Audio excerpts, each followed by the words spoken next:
السلام عليكم ورحمة الله وبركاته. كلنتي وعنا قيارة دافع عالم كنا قداونيساي كسودو هذا channel كدوكسي ميديا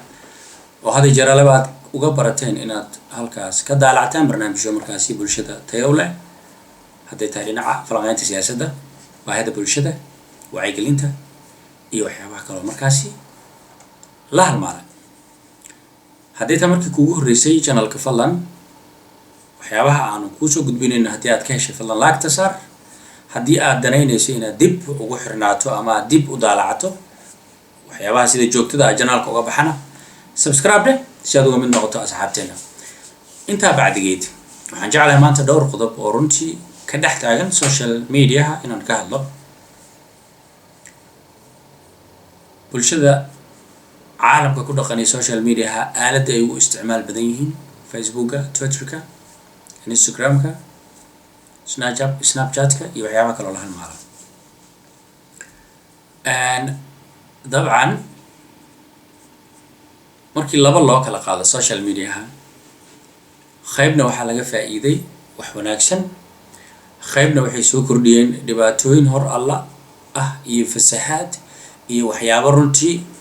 qof walba oo bini aadan ah haddii uu maqlana ku keenaya naxdin haddii uu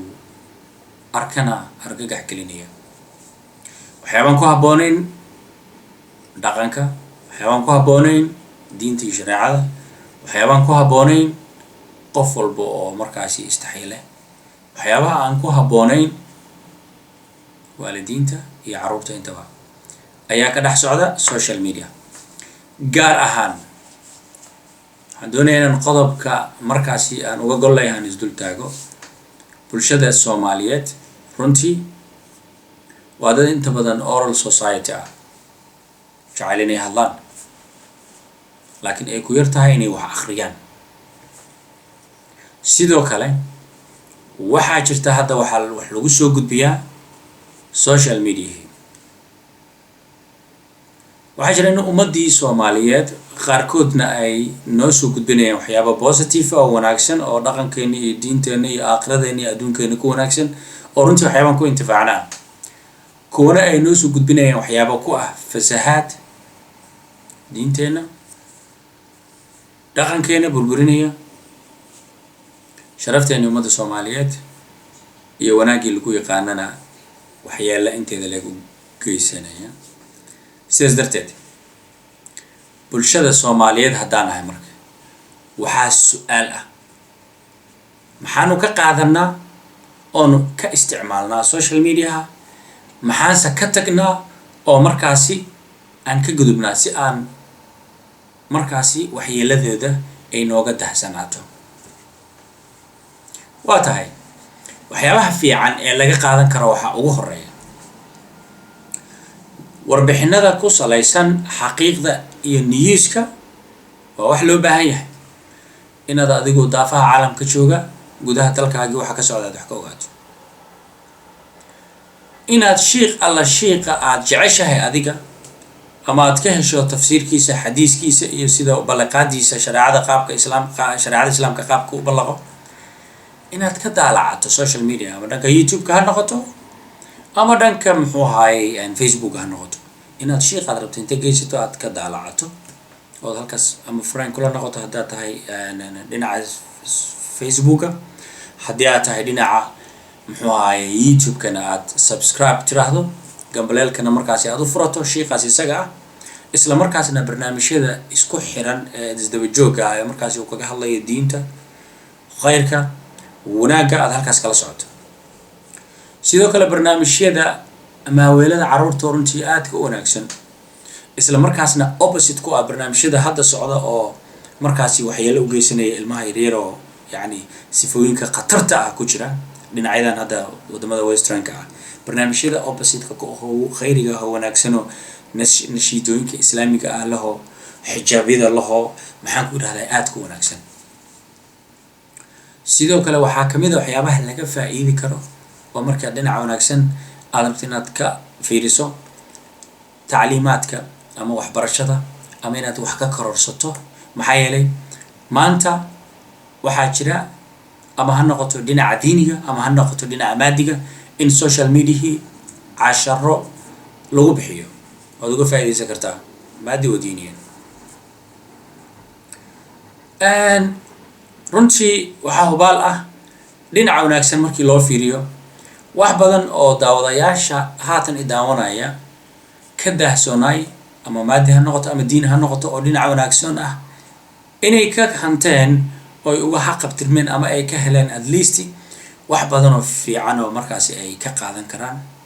bulshadoodii, ama ha noqoto dhinaca ganacsatada ama ha noqoto dhinaca culimo diinkeena sharafta badan leh. runtii anigu aan u haayo xushmad aad u wanaagsan isla markaasna aan u duceeyo mar walbaba aanan kala qaadaynin. iyo sidoo kale macallimiinteena kale ee markaasi ayagu dhinaca ama IT-ga ha noqoto nooga faa'iideeya sida macallin muxuu ahaaye Cabdullaahi oo kale, Maltic Training Center oo kale, Maltic Training oo kale macallinka, ama ragga kale oo macallimiinta oo markaas la midka ah dhinaca IT oo kale, ama waxyaabaha kale oo markaas faa'iidada u leh. intaas iyo in badan oo haatan aanan hadda kilibkan kusoo koobi karin wanaageeda waa intii wanaagsaneyd waxaana ka helnaa social media dhexdooda. salaadooyinka sida loo dukado, xadiisyadii lagu daliilinaya markaasaad kusoo ceshceshanaysaa, tafsiirkii baad midkaa doonta geysanaysaa markaasaad maalinba suurad kow ka siinaysaa haddaad rabto saad ugu soo ceshanaysid. khayraad fara badan baa dhex taagan, waxyaabo badan baan ka faa'iidnay oo dhinaca wanaagsan ah. dhinaca waxaan doonayaa marka dhinaca wanaagsan markaan ka soo hadalnay hadda waan isla ognahay waxa wanaagsan qof walba oo caqliga u saaxiibka ah oo raba inuu noloshiisa iyo caqdigiisa iyo sharafkiisa iyo acmaashiisa iyo aakhiradiisa iyo adduunkiisaba inuu ku saleeyo wanaag qof walba oo doonayahay dhinaca wanaagsan ayuu ka qaadanayaa social mediaha isticmaalkiisa iyo inuu flowgareeyo cidda markaasi uu danaynayo. laakiin waxaa ka soo batay runtii dad aad ayaga laftirkooda u fara badan oo lambar aad u fara badan leh oo dhinacii xumaay ah oo fasahaad ah waxaad arkaysaa ayagii oo ku hor fadhiya ee markaas hadday xitaa aamusaan muuqaalkoodu sida uu yahay ku fasahaadinaya, dharkay wataana ku fasahaadinaya, jirkooda qaawan baa ku fasahaadinaya, kelmadaha ay ku hadlayaan ayaa shar ku ahba oo ku cajiib gelinaya. subxaan allah inta tiraad inaad ka leexato ama aad damiso ama aad ku fasahaadinayo ama halis ku gelinaya, khalkhal ku gelinaya. waxaa ka socda waxaan dhaqankeena ku wanaagsanayn, awlaadeena ku wanaagsanayn, diinteena ku wanaagsanayn, ilgaradkeena iyo aqoon-yahankeena iyo culimo diinkeena iyo maxaan ku yiraahdaa awlaadeenaba aan ku wanaagsanayn oo fasahaad ah. waxaa kusoo hor fadhiya kuwa diimo gaara la yimaaday, waxaa kusoo hor fadhiya kuwa ayagu isbeddel kale la yimaaday oo waxay ahaayeen maahane wax kale la yimaaday, waxaa kusoo hor fadhiya kuwa maalin walba iska dhigaya inay xog dadka usoo gudbinayaan haddana munaafaqad iyo dhibaato iyo inay maalin walba kaar qof muslim ah oo Soomaali ah inay gubaan u taaganba una furtayba social media. hadalkayga si fiican u dhageyso. waxaan u malaynayaa waxa aan ka hadlayo wax badan oo kamid ah inaad marqaati iga tahay oo marka aan hadalkaas isaga ku qowlayo ay xasuusteedu ku hor imaanayso. waxaanu aragnaa oo aan naga dahsoonayn in loo isticmaalo social mediaha qaabab cajiib ah, la isku balaagmaal gareeyo oo yani la isku rakaateeyo, la isku dhibaateeyo, xadgudubyo nafsiyana la isku geysto, xitaa xadgudub maal ah la isku geysto, la iskala dagaalamo caafimaadka, la iskala dagaalamo sumcadda iyo sharafka qofka. baad aragteen baan u malaynayaa. waxaa intii wanaagsan ee aan hadda dhow ka soo hadlayay sameynayaahi waa dad Soomaaliyeed oo naga mid ah, Ilaahay khayr ha siiyo. intaan dambe oo hadda aan ku guda jiro waxa aan ka hadlayo oo fasahaadka iyo muxuu ahaayay runtii aan ku wanaagsanayn bulshadeena Soomaaliyeed dhexdeeda ama social media aan isticmaalayno waxa geysanayna waa isla dad Soomaali ah. markii aad ku dhex jirto social media dhinaca YouTube-ka ama dhinaca Facebook-ka ee aad wareejinayso mid markaas soo aragto mid baa kugu xigaya, waliba adigu ma lihid go'aan ama choice aad markaasi يعني وقصب إن إيش هذا كل عضو سامر كلا إسكا حد ذكره أرنت سيدا وحنا رن كوي واحد يعني كو حنا رن إن دينتي سيابو خلدن أيدتك أوقف السريان وحنا رن كو إني لي مادين وح عن دتك يعني إسلام كسبنين شريك إني لي مادين دينه ذي كبحين دين تو الإسلام كهيد إني كبحين إسلام مركزنا أي بابونين أيان أو قرحين أيان أو أي ليهين يعني أدو قيمين أيان وحي أيقو مودين إني هناك تهاي مدينة لكن أنا هاي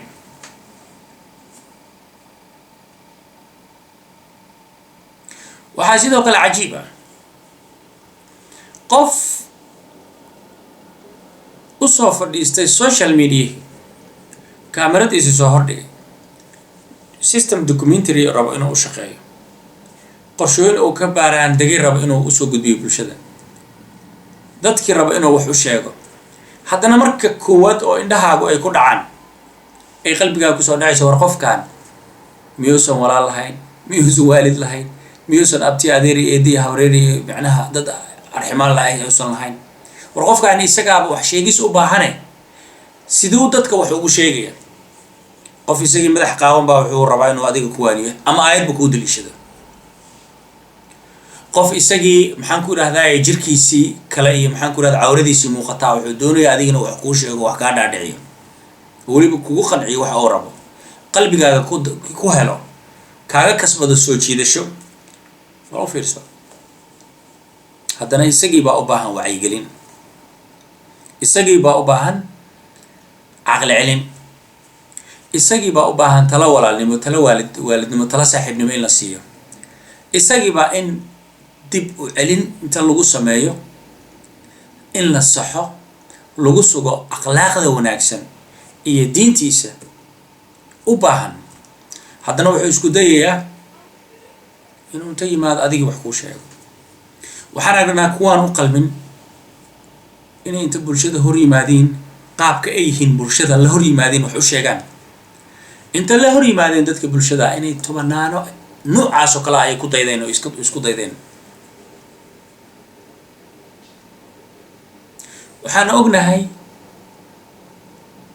in maanta ama ragga Soomaaliyeed ha noqoto ama dumarka Soomaaliyeed ha noqoto qaybo kamid ah yani waa wax jira maahan inaan ku xadgudbayo dhamaantood ama ragga ha noqoto ama dumarka laakiin waa wadci jira oo aan jeclahay inaan ka waaniyo ama sidoo kaleba aan walaalaha kale oo daawanayo janalka ku xiran aan jeclahay inaan yani uga nasteexay qaabkii ay haday ula xiriiri lahaayeen ama ugu aqal celinaayeen ugu aqal celiyaan hadii ay suurtagelin in ayagu uga doorsanaan lahaayeen waa inta kaliya laakiin inuu soo fadhiisto meesha inuu qof magacaabo maahi inuu soo fadhiisto inuu cid maxaan ku radaa dura maahi barnaamijyada aan ka hadlo waxa mamnuuc ka ah inaan qof soo magac qaado ama shakhsi soo magac qaado ama sawirkiisa iyo picture-kiisa wixii idin soo gudbiyo laakiin waa qasab qofka ay dhibtahay ha dhibto waxa jira oo saxda ah ee ka dhex taagan bulshadeena inaan ka hadalno ka wacyigelino kala dhil kareyna arrintaas ayada ah cidna weydiin mayno permission oo ku khasbanahay waxa laga yaabaa shalay hal qof inta soo baxay inuu barnaamij la yimid inagoo dhanna barnaamijkaasi oona yaab geliyey ka subxaanalaysanay la yaabna waxa oo ka hadlayo la yaabnay sida uu u yaalo qofkaasi muuqaalkiisa iyo qaabku iska dhigayo haddana sanad gudihiis qofkii noocaas ahaa isla bulshadii dhexdeeda ayaa dhisaysa ayagii baa kabayaba dadkii baa kabaya laagtii bay siinayaan weldon bay leeyihiin subscribe-kii bay siinayaan muxuu ahay comment-kii bay siinayaan ama qaab qabiil ha ku siiyaan ama qaab shaydaannimo ilaa shayaadiintu ayagaa isku guruubay ha ku siiyaan ama ha fasahaadiyaan oo qadka ha ka ridan qofkii waxaad arkaysaa meesha fiiri waxa xun markaad aragto xadiis dhan aan kusoo aruuray nabiga calayhi salaatu wasalaam oo leeyahay haddii aad aragto yani wax munkar ah gacantaada ku suuli si awooda haddaadan awoodin afka ka sheeg haddii aadan awoodin qalbiga ka nac xadiis dhan ka hadlay arrintaas ayada laakiin maanta dadkii waxay opposite ka dhigeen xadiiskii nabiga calayhi salaatu wasalaam allahuma salli sala caleyh. gabar soomaaliyeed baa kusoo hor fadhiisanaysa, wiil soomaaliyeed baa kusoo hor fadhiisanaya, waxa uu ka hadlaaya ay qalad tahay, meesha uu u socdaa ay qalad tahay, fasahaadinaya boqolaal kale ee markaasi dhalinyaro yaryaroo soo baxaysa ah ee laga yaabo hadalladiisa inay qaataan, ee laga yaabo inay u moodaan road model, ee laga yaabo inay ku daysadaan. waxaa intaas dheer, qofkii xumaha la yimaaday ayaa wuxuu helayaa taageero aad u fara badan, subscribe aad u fara badan, commentiyo aad u fara badan, sabood aad u fara badan, haddana bulshadiibuu ku dhex jiraa.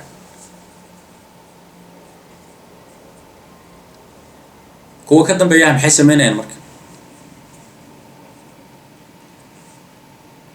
maxay sameynayaan? qof isagiiba jismigiisii ku xadgudbaya cawradiisii bannaanka dhigay, si aan ilaahay ugu talagelin inuu bannaanka u keeno, bannaanka u dhigay caanageliinkiisii iyo qoortiisii iyo timihiisii iyo maxaan ku rahda cawradiisii oo dhan baa bannaanka keenay. qof carabkiisii ugu xadgudbay ee ku caynaya dhaqankiisii ama culimmadii islaamka, ama xitaa aganist ku noqday markaasi diintiisii islaamka ahayd ee runtii aan ku dhaqano no lagu soo barbaariyo, muxuu ahaaye aad garan kartaan qiimaha agteena ka leedahay. qof isagiiba naftiisii isduqaynaya ayaad had iyo jeer alaba maxaan ku idhahnaa waxaan garab ku siinaa inuu noqdo top. haddaan ignore garayno oo aanan flow garaynin oo aan hoos uga qarno, waxaani wax wanaagsan maahan ummadda kala dhex baxa. waxaa laga yaabi lahaa boqolkiiba u fiirso 40 ama 35% hadday arrintaas ayada ah qofkaas feedback ay siinayaan oo noqdo feedback aysan raalli ka ahayn, waxaan diintaada ku wanaagsanayn, waad ka hor imaan kartaa, dhaqankaaga waxaan ku wanaagsanayn, qofkii kuula yimaadaa I'm sorry waxaana iguma socdaan baad dhihi kartaa, weliba commentigaad ugu sheegi kartaa. waaba haddaad daawato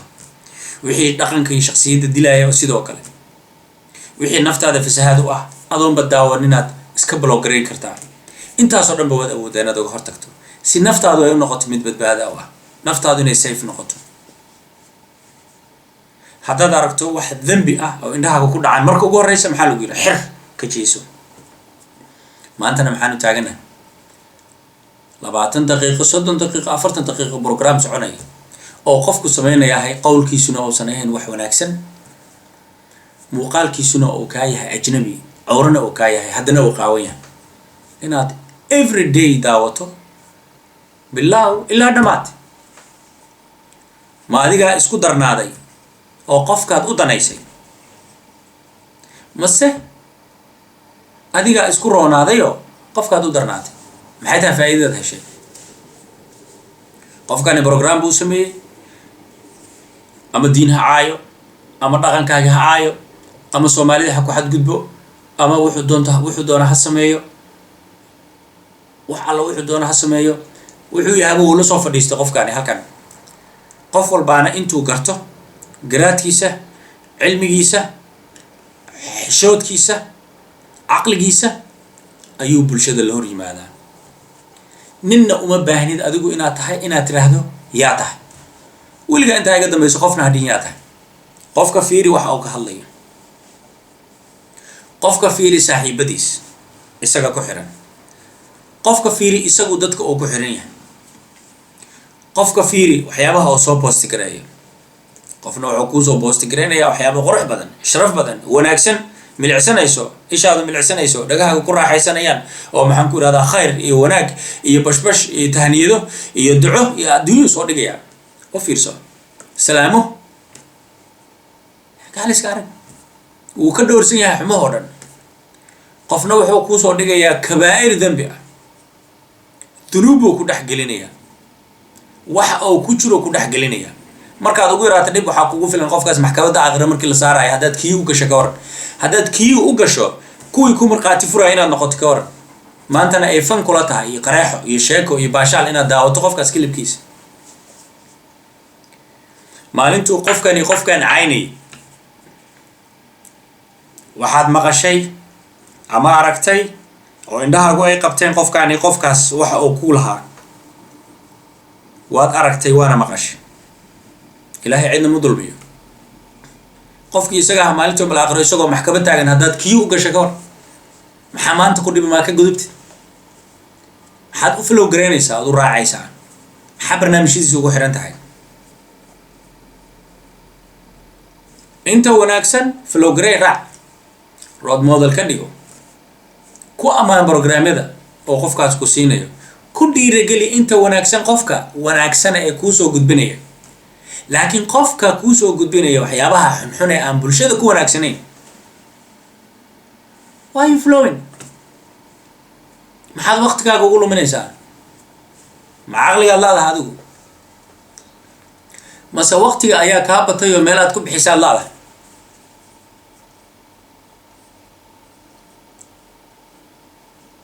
miyaadan marna isweydiinaynin timekaagu inuu yahay sida diamondka oo kale daqiiqadii ku dhaaftaa inaysan kugu soo laabanaynin cimrigaaga intaa ka hartay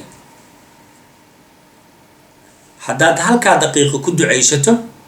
wax badan bay kuu tahay haddaad ku tiraahdo halkaas daqiiqo yacni ilaahay ku caabudood ku yacni istikfaar ula imaatana maalinta yawm al-aakhiro daqiiqadaasi ayadaaba kaa badan oo wax weyn ku ah maalin miisaankaaga minus iyo plus oo ku kala jiro oo la xukminayo ayaa daqiiqadaas laga yaabaa inay kuu buuxiso haddana waxaanu aragnaa hal daqiiqo iska dhaaf kumanaano daqiiqo kumanaano saacadood inaan ku bixino for nothing waxaa marka iga su-aala yaad adigu u danaysay yaadse u darnaatay qofkii xumaha iyo dhibaatada iyo maxaan ku idhahdaye munaafaqada iyo dhibka waday ayaad yani aad u roonaatay oo arrimihiisii u kala kicisay oo view badan aad u samaysay oo watch hours aad u samaysay laakiin naftaadii waana dulaysay waana u daraatay bal waxaa laga yaabaa maalmo markii sheekada qofkaasi kaa badbadato maalinta dambe inaad adigiiba la soo fadhiisataba ama wixii uu sheegay aad aaminto ama dhanigii iyo maxaan ku idhahdaye dulmigii iyo xadgudubyadii oo naftiisa ku hayay ama ummadda kale ee muslimka ah oo ku hayay inaad aaminto ee aad ku dambaawdo weliba aad sii gudbiso sheegto oo hebel ama heblaaya waxay ku dheganayd heblaayo ama hebel aad dariiqyada lasoo fadhiisato iyo fadhi kudirarada iyo meelaha kale bulshada iskugu imaato ama baraha bulshada laftirkoodaba adna aad lasoo fadhiisato maalinta dambe maxaad faa'iida marka waqtigaaga waa bixisay laakiin adigaa waxaad ku jirtaa minus adaa ku khasaaray meeshaasi miyaysan qurux badnayn marka bulshada walaalaha ah inta wanaagsan waxaa jira rag aada u wanaagsan garasho wanaagsan leh cilmi iyo diin iyo iimaan ilaahay subxaanahu wa tacaala oo maxaan ku idhaahdaye u sakhiray ayaa dhooban maanta in looga faa'iideeyo arrintaas ayada ay uga faa'iideeyaan dadka rag garashadoodu aada u wanaagsan tahay ayaa maanta taagan oo uga faa'iideyn kara bulshadii dumar waxaa jooga qiimo badan sharaf badan garasho badan leh cilmi badan ilaahay siiyey waana iyo maxaan ku idhahdaye dardaaran iyo maxaan ku idhahdaye caqli cilm iyo wacdiba uga faa'iideyn karan war inta kaleo bulshada wanaagsaneed maxaa isku dhinac loo mari la'yahay maxaa arrimahan looga soo horjeesan la'yahay miyaadan adigu ogeyn ya miyaadan ogeyn inay saameyn ku yeelan karto ubadkaaga miyaadan ogeyn inay saameyn ku yeelan karto walaalaha miyaadan ogeyn inay saameyn ku yeelan karto qof walbo adiga ahalkuugu ah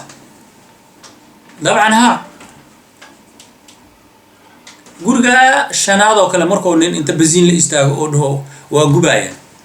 haddaadan ka qabanin waxaa laga yaabaa gurigaas oo inuu soo gubto kasoo tagta adi gurigaaga iska gasho guriga hebel baa gubanaya maxaa kaa galay laakiin guriga hebel waa gubtay dabkii wuxuu usoo gaaray kii ku xiga daqiiqada ka bacday dabkii qabsaday kii kaleo kusoo qaaday kii kale markii dambe soo adiga holanka kusoo geli maayo marka adoo gurigaaga ku jiro u mooda hebel keliya inuu caawa gubtay adiga soo ku dhex guban maysid warmee dadkii caqliga badnaa warmee dadkii runta isku sheegi jiray warmee dadkii iskala hadli jiray waxyaabaha loo baahan yahay ma inaanu isku fiirsanaa waxyaabahan munaasibka ahayn maanta oo maxaanu isku sheegnaa waxa munaasibka ah haddaanan isku sheegin iska wacyigelin gacmaha iskaga qabsan si wada jira uga hortagin maxaanu sameynaa social media maanta xagoo maraya dadka ku jira dad waaweyn oo u mooda ayagu inay sumcad iyo magac dheer ku leeyihiin ayaa shaqadooda waxay tahay maalin walba dad bay ku dhagan yihiin qof bay caqdigiisii ku dhagan yihiin qof bay businesskiisii private ka ahayoo lahaa ku dhagan yihiin qof bay shu-uuntiisii ku dhagan yihiin oo ay haystaan bikayr alxaq haddana fan baan u muudnaaba war degdeg ah aa la soo qorayaa wayba nala fiican taha anaga waaba sii daawanaynaa waxaan siinaynaa qofkaas baanba credit siinaynaaba maxaa dhacay qofka weyni wuxuu boolis ka yahay inuu saxo wax walboo qaldan wax walboo wanaagsanna inuu taageero wanaagsan siiyo inta wanaagsan maanta taageeraha waan ku yaraynaa oo waan xagranaa u fiirso markii culummada iyo khayrka iyo wanaagga iyo laga hadlaayo fiyigu aad baan ugu yaraynaa commentiga aad baan ugu yaraynaa flowska aad baan ugu yaraynaa subscribe-ka aan siinahay waa wax yar fiirso caawa qofkii lasoo hor istaagaa inuu balaayo sameeyo ummad caayo madaxdal caayo oda dhaqameedyada caayo gabdhaha soomaaliyeed aflagaadeeye iyo hooyooyinka soomaaliyeed diinteenna ku xadgudbo dalkeenna musuq maasuq iyo corruption iyo dhibaato aan jirin maalin walba ka sheego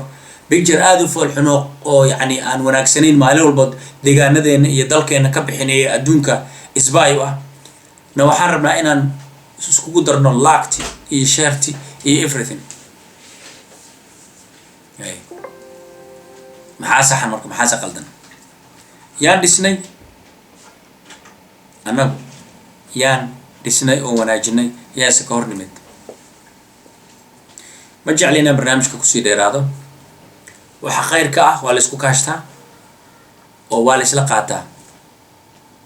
waa la isku garabsadaa waa la isku soo dhaweystaa waxa xun oo la arkana si wada jir ah ayaa loo suuliyaa looga wada hor yimaadaa si aysan usoo badanin qofkii maanta la yimaada markaan ignore garayno ka gudubno aanan danaynin berri qof kaloo ku dayda ma jiraayo asna qofkaasi asaga qad kaga baxay laakiin markaa qofkaas maanta road model ka dhigto qof caana ka dhigto balaayo ka dhigto waa dhib waay waxaan kusoo koobayaa khayr fara badan allahna kala waafajiyo wixii khayr ilaahna waafajiyo dalkeenna iyo dadkeenna iyo deegaankeenna inaan ka shaqeyno waayo bulshadeenna inaan badbaadino weeye waxaan kusoo koobayaa intaan dib ugu kulmayno barnaamijkan barnaamij la mida waxaa idinla socodsiinaya anigoo ah cabdirasaaq suule cali sidaa iyo nabadgelyo